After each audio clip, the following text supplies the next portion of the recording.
The life, death, and resurrection of Jesus Christ, without question, is central to the Christian faith. So it's very important as Christian apologists that we know how to make a historical case that Jesus lived, that he died on the cross, that he was buried, and that he was raised from the dead. And we've been talking about 10 facts that even non-believers who are New Testament scholars will agree upon that clearly establish that Jesus lived, that he died on the cross, that he was buried. But then how do we get from that to Jesus rose from the dead? Because I don't believe that these critical New Testament scholars would grant the historicity of the resurrection.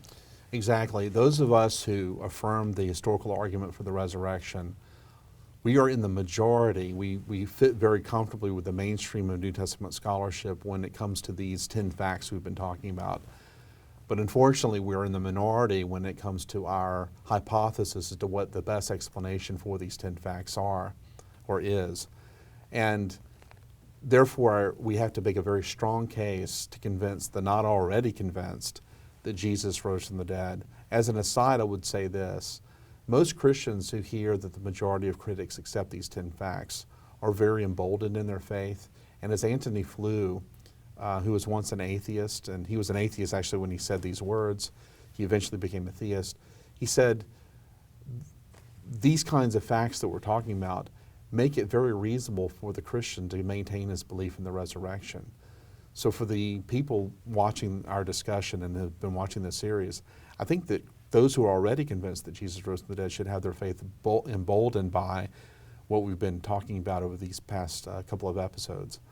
But how do we move the not already convinced from these 10 facts are true to Jesus rose from the dead? And typically what the great defenders of the resurrection of our day are doing, people like Gary Habermas and Michael Licona, people like William Lane Craig and N.T. Wright, what they're doing is they're taking a two-pronged approach to get you to affirm the resurrection. And the approach is very simple.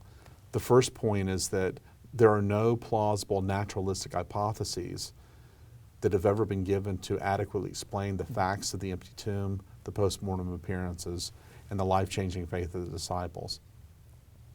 And this is actually something, interestingly enough, that is also granted by the majority of scholars. Most scholars don't think that the idea that the disciples stole the body is a plausible explanation of the empty tomb. Why? Because it would contradict the fact of their sincere faith.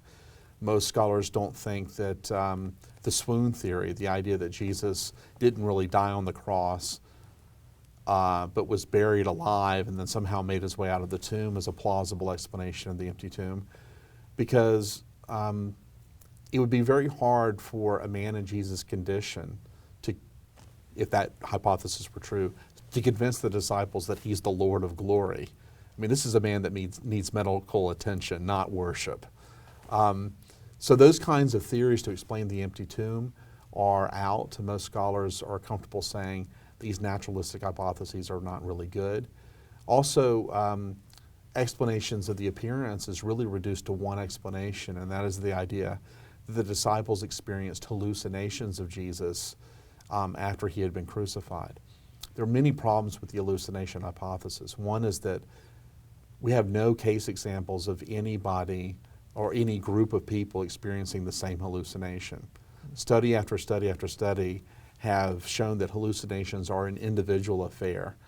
They aren't experienced by groups. And yet the evidence that we've been looking at suggests that the appearances of Jesus appeared to groups of people under different occasions and during various circumstances. So it doesn't fit hallucination well. But even if you were able to get around that point, the hallucination hypothesis would not explain how Paul would experience an appearance of Jesus. If Peter, for example, experienced an hallucination and was able to somehow convince the disciples that the hallucination is veridical or authentic, it's hard to explain why that experience among the disciples would have spilled over into the psyche of Paul. And so Paul remains a very important fact standing in the way of any plausible hallucination hypothesis. And then the fact of the sincere faith of the disciples.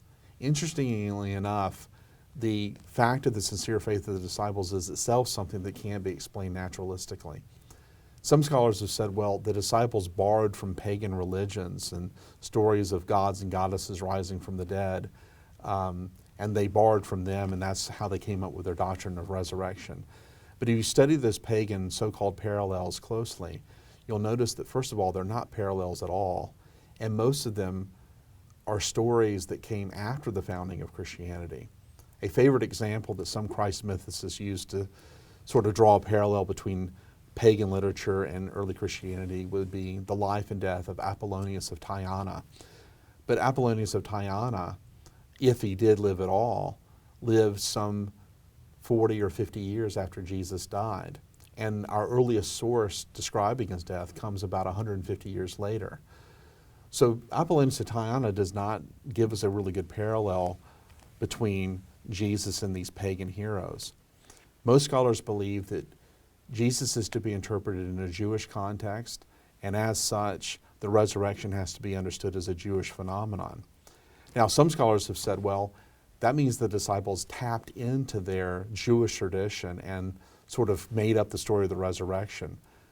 But what's interesting about that is that in Judaism, especially the Judaism of the first century, Jews had no concept of a dying and rising Messiah. And the Jewish conception of resurrection was a conception where the resurrection would happen at the end of human history, and it would happen to a whole bunch of people. So if you take a passage like Daniel chapter 12, where you have at the end of the world, people were being raised from the dead to life and to death, and eternal life and eternal death. You don't have that happening with Jesus. Jesus' resurrection is dissimilar from Judaism in two fundamental respects. It was the resurrection of one man in the middle of human history. Mm-hmm. This, by the way, explains Thomas's doubt in John chapter 20. Some people interpret Thomas as an ancient David Hume who didn't believe in miracles or something. Thomas is not that at all. Thomas is a Jew who's been following Jesus around, seeing all these extraordinary things he's doing. He's not a man who disbelieves in miracles. So what is Thomas saying when he says, unless I stick my finger in his side and look at the scars on his hand, unless I see this, I'm not going to believe that Jesus had risen? This resurrection of Jesus has contradicted his categories. Thomas is thinking, when Jesus is raised, it will be at the end of human history, and I will be raised with him. And since I have not experienced the resurrection, clearly Jesus hasn't experienced the resurrection. Mm-hmm. Jesus is blowing everybody's categories, in other words, when he's rising from the dead. And so it's very, very hard to understand how these uneducated disciples would have had the theological savvy to conjure up a doctrine of the resurrection. And what's even more interesting is that Judaism offered several rich venues for them to go to explain what happened to Jesus. Assuming that they could have gotten past the crucifixion and still maintain their belief that Jesus is the Messiah, there's several theories they could have put out there for people to consider and maintain their belief that Jesus was the Christ. For example, they could have said that Jesus' body was, after his death, assumed up into heaven like Elijah's and is there awaiting the resurrection. And he will come again, and for those of you that don't believe, you might be in trouble. Or they could say that they experienced Jesus alive again through a vision, say in Abraham's bosom or something like that. So since Judaism provided all of these rich venues for them to explore, to explain what happened to Jesus, why abandon those and opt for resurrection? It doesn't really make sense, especially since they didn't really have the theological savvy to do this. So these naturalistic hypotheses do not explain the facts very well at all. On the other hand, apologists for the resurrection have turned around and made a positive case for the resurrection by pointing out that there are several criteria that, when applied to the resurrection, make the resurrection very plausible. I'll give you two. The resurrection has greater explanatory scope than all of the other naturalistic theories. The hallucination hypothesis does not explain the appearances, for example, as I just said. But even if it did, it wouldn't explain the empty tomb. For that, you would have to come up with another theory. And even if the disciples had hallucinated Jesus, that wouldn't guarantee that they would have hallucinated him and come to the conclusion that he had risen from the dead. as I said before, their own faith tradition provided avenues for them to explore, to explain what happened to Jesus. So the hallucination does not explain their sincere faith in Jesus' resurrection, nor does an hallucination explain the empty tomb. So the naturalist, if he is going to opt for a naturalistic theory, is bound to a combinational hypothesis that's very implausible. The resurrection, on the other hand, is one simple idea that, in the words of Michael O'Connor, explains all the facts without strain, and that is explanatory scope. The resurrection hypothesis also has greater explanatory power than the other hypotheses. For example, you'll notice that these naturalistic hypotheses will say things like, the disciples stole the body. Well, that contradicts an established fact that they had a sincere faith in Jesus' resurrection. On the other hand, the resurrection hypothesis actually explains these facts and actually increases your confidence in them. The very fact that they had a sincere faith is bolstered by the fact of the resurrection. So these facts actually become more plausible once you bring the resurrection into the mix, and that is explanatory power. And so for these and other reasons, while I am in the minority, and people like William Lane Craig and Michael O'Connor and Gary Habermas, they too are in the minority of scholars when we affirm the resurrection. I think that even though I am in the minority here, I think there are really good reasons to think that Jesus really did rise from the dead.